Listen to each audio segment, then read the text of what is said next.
Welcome back to the poll position. If you like what you see, then don't forget to like, subscribe and leave a comment below. The election on July 4th was over 100 days ago, and many have been talking about Labour's time in office. But how have the polls changed, and do the Labour Party have a chance at holding their own in next year's local elections? First, we need to look at how the Labour Party won power to begin with. In 2019, the Conservatives swept the board under the leadership of Boris Johnson, whilst the Labour Party faced its worst seat share in Parliament since 1935, under the leadership of Jeremy Corbyn. This success for the Conservatives would not last long, as they would soon face nearly 5 years of crisis for their party. Their poll lead ended soon after Partygate and the subsequent removal of Boris Johnson in 2022, with Labour gaining a moderate-sized lead in the polls, which would soon grow much larger in the wake of Liz Truss's poorly received mini-budget, leading to her resignation on the 25th of October that year.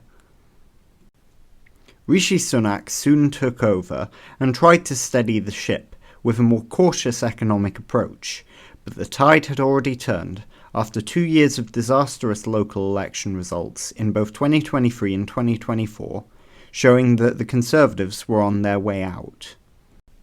Meanwhile, the Labour Party had undergone a somewhat unusual revival under Keir Starmer, with the party seeing a rebrand into a more centrist platform that had supposedly shaken off the core issues of factionalism and anti-Semitism that had undermined their campaign in 2019. The issue the Labour Party faced was that they were seen as not having a vision and that they had prioritised caution over genuine reform, leading to many arguing that their support was out of anger towards the Conservatives rather than genuine support for the party. Nevertheless, the election was called and the campaign was surprisingly muted, with significant disinterest from many Brits who didn't feel much enthusiasm for any party. The Labour Party did face hurdles, from issues with their candidate selection to a number of smaller parties like the Greens and the Workers' Party of Britain, along with independents like former Labour leader Jeremy Corbyn, running in safe seats to challenge them on their positions surrounding the economy and the war in Gaza. There was also Reform UK, led by Nigel Farage, who were picking up voters across the board with their platform of economic populism and their hard stance on immigration, which led to them taking votes from both the Tories and Labour. In the run-up to the election, the polls did actually plummet for both parties, with votes largely going to Reform, but as we know, it did not make a difference for Labour. I have a whole video explaining the results, so if you want a detailed breakdown then feel free to check that out, but to sum up in a nutshell, Labour won big, and they didn't at the same time. They won a landslide in seats, with 411 of the 650 parliamentary seats going red, but the popular vote was much different. Labour only won around 34% of the vote, which was only a minor increase from 2019, whilst the Tory vote collapsed with a massive swing to Reform UK.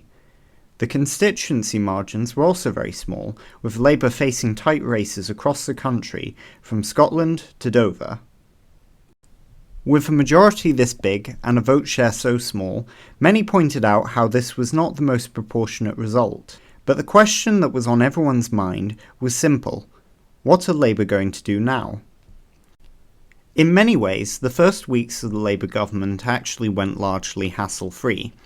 They ended the controversial Rwanda scheme almost immediately, which they had set out to do during the campaign. They removed the legislative caveat that made onshore wind farms more difficult to construct.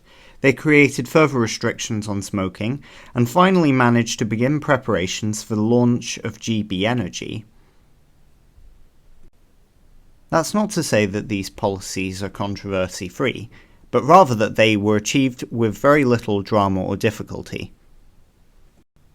However, they began to face issues with a vote on an amendment from the SNP, which pledged to scrap the two-child benefit cap which was brought in by David Cameron.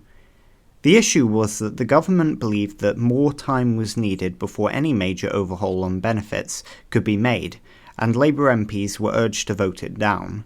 Most did, but 7 voted with the SNP, leading to their suspension from the party. This raised eyebrows as it was beginning to look like a battle between the more left-wing and centrist factions of the party, but was generally manageable as Labour still had a massive majority. The Labour government would soon face a crisis in the wake of the Southport riots, led by far-right groups protesting after misinformation was spread about the assailant responsible for the tragic scenes seen in the town just days prior. Riots would continue, and the government's firm response would lead to some praise and some accusing the government of two-tier policing, with the Prime Minister's approval ratings going down soon after. Things didn't get much better as the decision was made to means test the winter fuel allowance for pensioners, which was unsurprisingly unpopular amongst many pensioners who were no longer entitled to the payment. There was also the controversy surrounding the series of gifts given to the PM and his wife by Labour peer Lord Ali, which made many people accuse the party of hypocrisy over their previous criticism of the Conservative Party's MPs receiving gifts in similar ways. But what am I trying to say with all this? I'm not trying to comment on my personal views of this government, and I certainly won't use this channel to endorse or oppose any political party, including Labour, and I have pointed out that the Conservatives have also faced major scandals and crisis in the past. My point is that this government is struggling with popularity, and it is shown in the polls. Keir Starmer's approval ratings have plummeted, and the Labour Party is starting to tie with the Conservatives in polls for the first time in years. The other point I'm trying to make is that the Labour Party is on shaky territory electorally, with a majority that many would argue is wide but shallow.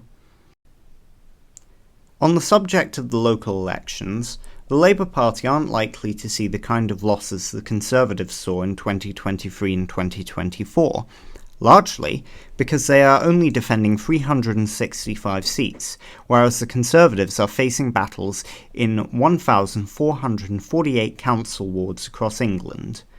It is likely that Labour gains seats, but they could still come short of any meaningful gains, and the Conservatives could still emerge as the biggest party, provided they hold their own against various other challenges like Reform and the Lib Dems. But a general election is still well over 4 years away, and the Labour Party has plenty of time to recover, and whether or not the next Conservative leader or Nigel Farage can beat Keir Starmer remains to be seen. Thank you for watching. Don't forget to like, subscribe, and leave a comment below about what you want to see next. As always, have a great day, and I'll see you next time.